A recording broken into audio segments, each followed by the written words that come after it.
ગુરુદ્વારા છે એ રૂહાની હોસ્પિટલ છે.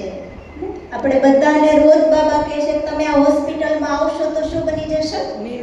નિરોગી, એવર હેલ્ધી બની જશો. હેલ્ધી બનશું, સાથે સાથે વેલ્ધી પણ બનીશું અને હેપી પણ રહીશું. તો એવર હેલ્ધી, વેલ્ધી, હેપી બનાવતી આ શું છે? બાબાની રૂહાની હોસ્પિટલ. માટે રોજ અહીંયા આપણે આવીએ.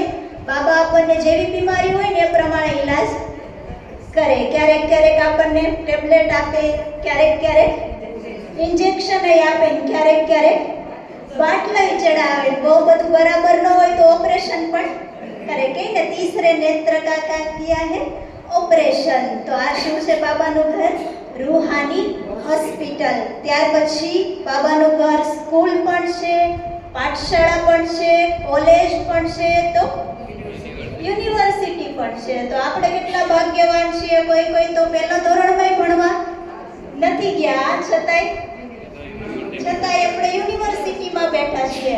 અને આપણે ભાગ્ય એટલું સારામાં સારું છે. દુનિયામાં એવું કહેવાય student life is the best life. તો આપણી લાઈફ તો આખી સ્ટુડન્ટ લાઈફ જ છે. જ્યાં સુધી જીવીએ ત્યાં સુધી ભણવાનું જ છે. જબ તક જીના હે તબ તક પીના હે. મને રોજ ભણવાનું છે. તો કેટલા ભાગ્યશાળી છીએ. તો રોજ આ રૂહાની સ્કૂલમાં આપણે ભણવા માટે આવવું જોઈએ. ત્યાર પછી બાબાનું આ ઘર છે એક હટ્ટી છે. બાબાએ કહ્યું ને દુકાન છે, દુકાનમાંથી બધું મળે.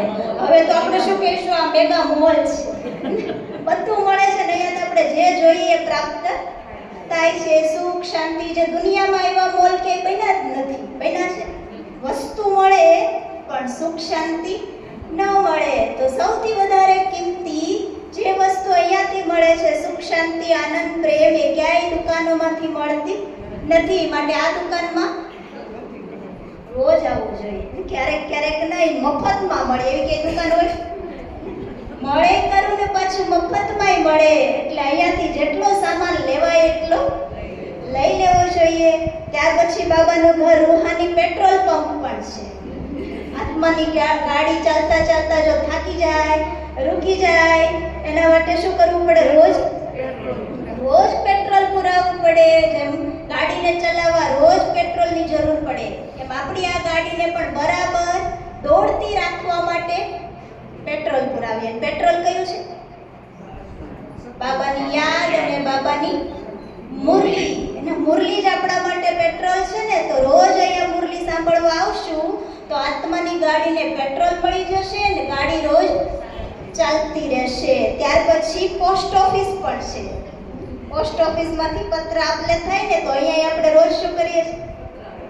શિવ બાબાનો 4 પેજનો પત્ર આપણે વાંચીએ છીએ, સાંભળીએ છીએ અને આપણે બાબાને આપણી ભાવનાઓ આપીએ છીએ. પત્ર રોજ બાબાને આપણે આપતા રહીએ છીએ. ભલે રાત્રે આપીએ અથવા તો અહીંયા આવીને આપીએ. તો આ પોસ્ટ ઓફિસ પણ છે. દિલની વાતો આપણે અહીંયા બાબા સાથે કરી શકીએ છીએ. ત્યાર પછી આ રૂહાની બ્યુટી પાર્લર છે. બધા ક્યાં બેઠા છે અત્યારે? રૂહાની બ્યુટી પાર્લરમાં. અત્યારે પાર્લરનું કેટલું મહત્વ છે. લાખો રૂપિયા આપીને લોકો શું કરે છે? શરીરને શૃંગારે છે, શરીરને સજાવે છે. રે કેટલા દિવસે શૃંગાર?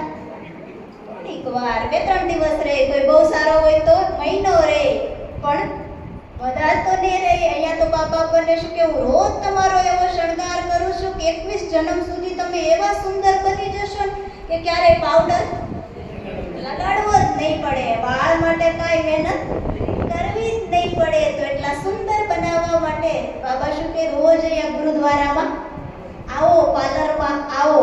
ત્યાર પછી રૂહાની રેસ્ટોરન્ટ. બાબાનું ઘર શું છે? રૂહાની રેસ્ટોરન્ટ. અહીંયાથી શું મળે છે રોજ? આત્માને ભોજન મળે અને શરીરને મળે. મળે કે નહીં? અઠવાડિયા 2 વાર તો કંઈક ને કંઈક મળે જ છે. આજ શું મળશે બધાને? આજ બધાને ભજીયા મળશે, મિક્સ ભજીયા. આમાં વાતાવરણ છે ઠંડુ, એટલે એમાં મજા આવશે. તો બાબા કંઈક ને કંઈક આપણને પિકનિક પણ કરાવે છે, શરીરનું ભોજન આપે, શુદ્ધ ભોજન. આવું ભોજન આપણને કે દુનિયામાં મળતું નથી પૈસા આપીએ તોય. અને અહીંયા બાબા શુદ્ધ શિવ બાબાની યાદમાં બનેલું કેટલું ચાર્જ થયેલું ભોજન આપે છે. અને મુરલી પણ આત્માનો ખોરાક છે ભોજન છે. તો બે પ્રકારનું ભોજન અહીંયા મળે છે. માટે આ છે રૂહાની રેસ્ટોરન્ટ. ત્યાર પછી રૂહાની એરપોર્ટ. અહીંયાથી શું થાય છે? ફ્લાઇટ બધાની ઉપડે ને અહીંયાથી આપણે ઉપડે તો બાબા શું કે ધ્યાન રાખવાનું વચ્ચે ક્યાંય એક્સિડન્ટ ન થઈ જાય, ફ્લાઇટ ક્રેશ ન થઈ જાય, એટલે સીધી ફ્લાઇટ પરમધામમાં જાય એની વિધિ પણ બાબા અહીંયાથી આપણને શીખવાડે છે. તો આ રૂહાની એરપોર્ટ પણ છે. ત્યાર પછી રૂહાની ધોબી ઘાટાઈ છે. શું કરે છે બાબા અહીંયા? આત્માના મેલા કપડાને સાફ કરે. દાગ ધબ્બા લાગી ગયા છે એને રોજ મુરલી રૂપી પાવડરથી સાફ કરે છે. રોજ સાબુ અને પાવડરથી બાબા સાફ કરે અને આપણે ધીરે ધીરે સાફ થઈ રહ્યા છીએ, આપણી ચમક વધી રહી છે. તો આ ધોબી ઘાટ પર છે. ત્યાર પછી રેસ્ટ હાઉસ, બાબાનું ઘર આરામ માટેનું સ્થાન પણ છે કે નહીં? ઘણા તો શું કે ઘરમાં ઊંઘ ન આવે ને એવી એટલે શાંતિ મળે ને, તો આ શું છે? રેસ્ટ હાઉસ પણ છે. અને છેલ્લું ચાર્જિંગ સ્ટેશન. મોબાઈલને જેમ ચાર્જ કરવો પડે ને એમ અહીંયા આપણે રોજ શું કામ આવીએ છીએ? આત્મારૂપી બેટરીને ચાર્જ કરવા માટે. જો રોજ અહીંયા આવતા રહેશું તો આ બધું અહીંયા પ્રાપ્ત થશે.